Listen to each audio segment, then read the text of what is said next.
Anda Lydia Pataka akan mempresentasikan materi tentang organ-organ. Baik, selanjutnya membran sel. Membran sel adalah pintu masuk atau port di entry toksikan ke dalam tubuh pekerja adalah terutama melalui saluran pernapasan, inhalasi, dan kontak kulit, dan juga melalui saluran pencernaan walaupun jarang sekali terjadi, atau bisa juga melalui suntikan pada pekerjaan tertentu seperti pekerja di bidang kesehatan. Membran sel tersusun atas molekul protein yang bersifat polar dan lipid yang bersifat nonpolar. Sifat lipofil dari toksikan membuat toksikan mudah diserap oleh membran sel yang mengandung lipid sehingga toksikan dapat bercampur dengan lemak dalam membran, kemudian berproses masuk ke dalam tubuh. Efek toksik. Efek toksik yang dapat timbul pada organ saluran sangat bervariasi. Variasi tersebut bergantung pada sifat toksikan, jenis organ sasaran, serta mekanisme kerja toksikan. Yang pertama, dari spektrum efek toksik pun bervariasi mulai dari lokal hingga respon bertingkat. Jenis-jenis spektrum efek toksik yang pertama itu ada efek lokal atau sistemik. Efek lokal adalah efek kesehatan yang timbul hanya pada bagian yang kontak dengan toksikan. Yang kedua, efek berpuli atau near puli, yaitu efek kesehatan yang dapat hilang sendiri, umumnya setelah tidak ada lagi kontak antara tubuh dan toksikan atau setelah semua toksikan diekskresi keluar tubuh. Yang ketiga, itu ada efek segera atau efek tertunda. Efek segera adalah gangguan kesehatan yang langsung timbul segera setelah tubuh mengalami kontak dengan toksikan. Yang keempat, itu ada efek perubahan morfologis atau perubahan fungsional. Efek morfologis adalah perubahan bentuk atau morfologi tubuh manusia akibat pajanan toksikan. Yang berikut adalah efek alergi atau efek idiosinkrasi. Itu adalah efek yang muncul akibat terjadinya reaksi antara antigen hapten plus protein dengan antibodi yang ada di dalam tubuh kita. Yang keenam adalah respon bertingkat atau respon kuantar. Respon ini adalah respon atau jenis efek yang timbul semakin meningkat seiring dengan dosis pajanan yang semakin meningkat juga. Masuk dalam organ sasaran. Organ sasaran sendiri merupakan bagian tubuh tempat terjadinya yang dituju oleh suatu toksikan untuk kemudian menimbulkan efek pada organ sasaran tersebut. Faktor penentu organ sasaran dari satu toksikan antara lain adalah sebagai berikut, yaitu kepekaan organ, penyerapan, dan juga di situ maksud dari kepekaan organ adalah setiap organ dalam tubuh memiliki kepekaan yang berbeda-beda, dan penyerapan dapat berlangsung melalui berbagai macam organ di dalam tubuh. Berikutnya adalah ambilan selektif. Ada juga biotransformasi atau bioaktivasi, dan juga mekanisme pemulihan. Masuk dalam mekanisme kerja. Mekanisme kerja di dalam membran sel atau di organel subseluler seperti nukleus, mitokondria, lisosom, dan retikulum endoplasma untuk melawan toksikan yang masuk ke dalam tubuh diklasifikasikan berdasarkan sifat kimia molekul sasaran.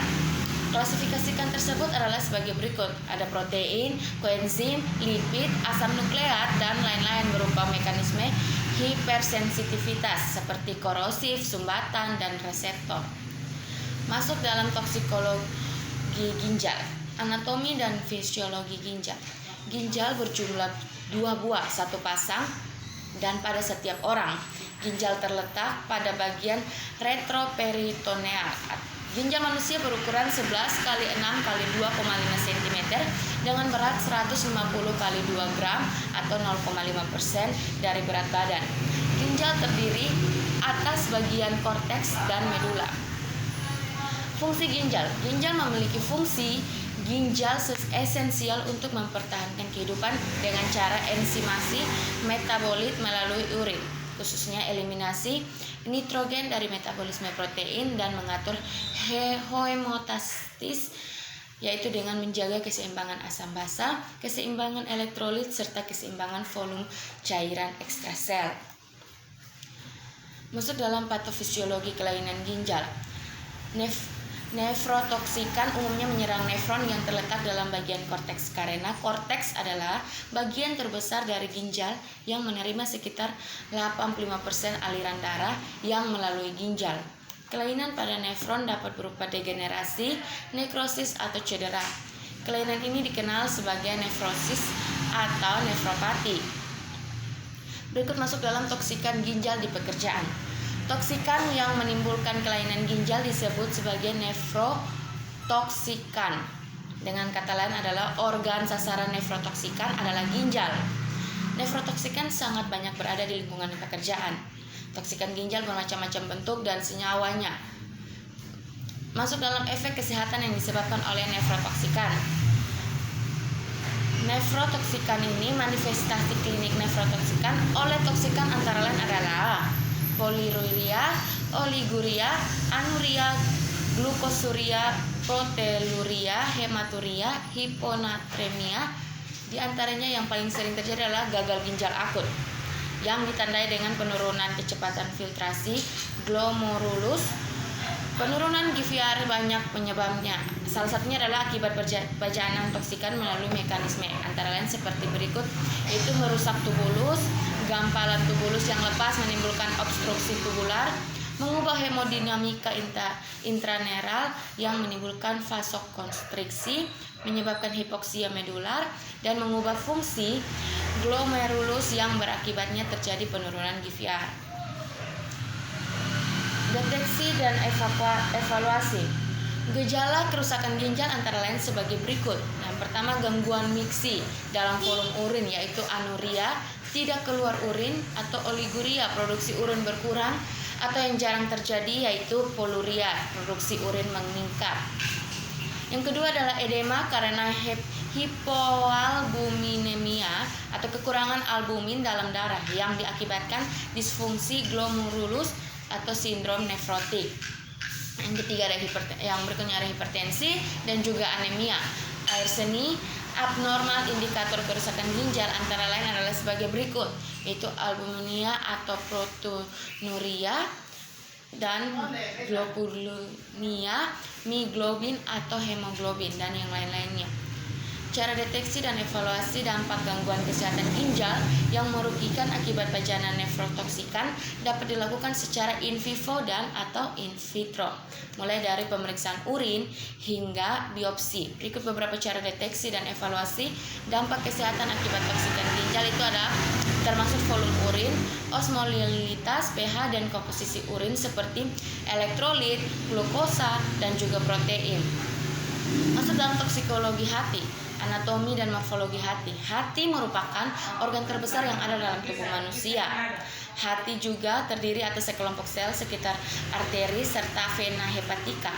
Hati memiliki unit dasar berupa lobule atau asinus.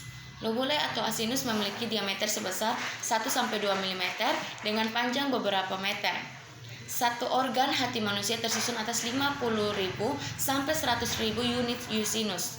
Unit dasar hati tersebut adalah apotosis atau sel parenkim, arteri hepatika, dan vena porta, serta sel Kupffer. Organ hati tersambung dengan saluran dan kandung empedu yang berfungsi untuk menyalurkan empedu dan hasil biotransformasi yang dilakukan di dalam hati. Peran hati dalam metabolisme toksikan yaitu memegang peranan yang amat penting. Hati merupakan organ tempat di mana sebagian besar metabolisme toksikan berlangsung. Proses metabolisme tersebut bisa juga disebut proses biotransformasi yang bertujuan untuk mengubah toksikan menjadi kurang toksik atau tidak toksik dan agar lebih mudah dikeluarkan dari dalam tubuh. Demikian hasil dari presentasi tentang target organ. Terima kasih.